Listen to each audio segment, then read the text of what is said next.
Alright guys, we're back. So June 9th. So unfortunately today was red day. So it wasn't the way I wanted to go, but it's okay.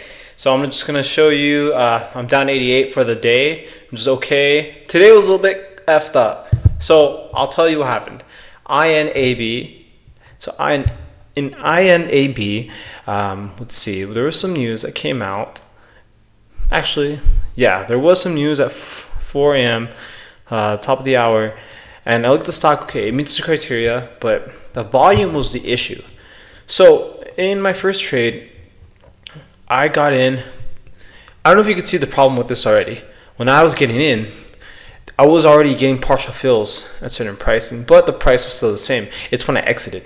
So here's what happened. I tried to sell. I was actually up. I was actually up by a lot. As you can see, look, I was up already over 20 cents per share. I was trying to get out, but I couldn't get out at at my full position. It only filled me at -5 shares, and I saw that I was already up. I tried to exit, but then on Thinkorswim, if you don't get if you get a partial fill, you have to sell the rest manually. So I have to go in Thinkorswim, and then I have to hit. I have to unclick auto send, because auto send, what that does, auto send just sends in the order. But if you don't hit that auto send on Thinkorswim, Charles Schwab, I'll eventually show you guys how I have my setup. Then you have to manually input it. So now I was frantically kind of like I have to sell because it was already going down. So I got in at 403.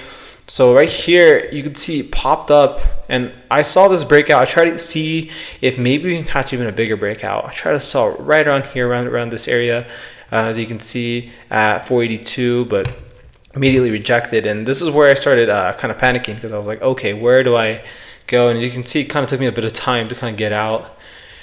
And yeah, but my other problem was I added thinking that this would break over this level.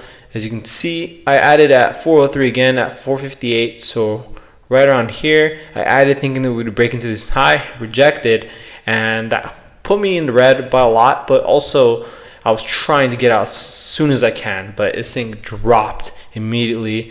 I should have just been quicker. I was a little slow, my fault. I should have been down $40 if anything, but I was too slow to kind of get out, and I was just like, man, what is this recovery? So they didn't recover, and I'm glad I sold, because 4:08 a.m. was my last exit, and after that this stock dropped. I mean, look at this. Imagine if I kept holding, praying for a pullback. No, I would have been down in the red over 200. It would have been bad, guys. This is why you stop out soon.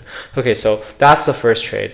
The second trade of the day is going to be KTLO. So KLTO, this was up 700%. Did I capture all the move? No.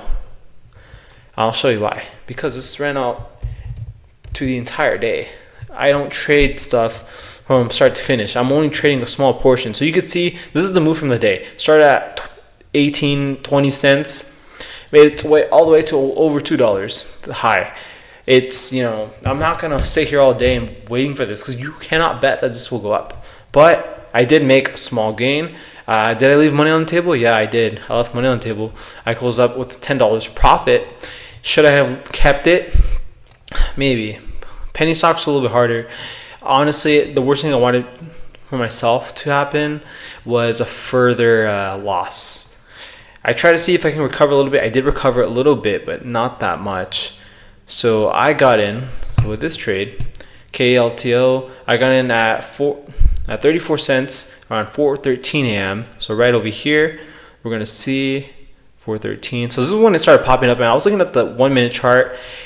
Everything I'm doing, I'm looking at the MACD, I'm looking at the volume, I'm looking at the level 2 data, I'm looking at the tape on the time and sales from our Charles Schwab. I'm looking at all these signs while also interpreting these candles and when is a good entry. And I'm also looking at 200 EMA to see if this is, on the daily chart, to see if this is something that can go up really high. So I try to get in here within 34 cents. And if I had held just a little bit longer, I would have minimized the damage a lot. But I'm still learning how to trade penny stocks. I haven't really been able to kind of get a grasp on how long to hold these penny stocks, because I don't want to hold that long. You see, if I'm holding here 13 minutes, 4:13 a.m., I don't want to hold all the way until like close to 4:30. I don't want to hold longer than a minute. if anything, And with the penny stocks, they can just be very, very risky. But what was the news catalyst? So let's see. Neuroscience approach to increase longevity and healthy lifespan replace the silent gene alpha. So I don't know what that means. You have to look at that. You have to go in and see what that means. Why is this bullish? How do you know it's going to be bullish? This is hard.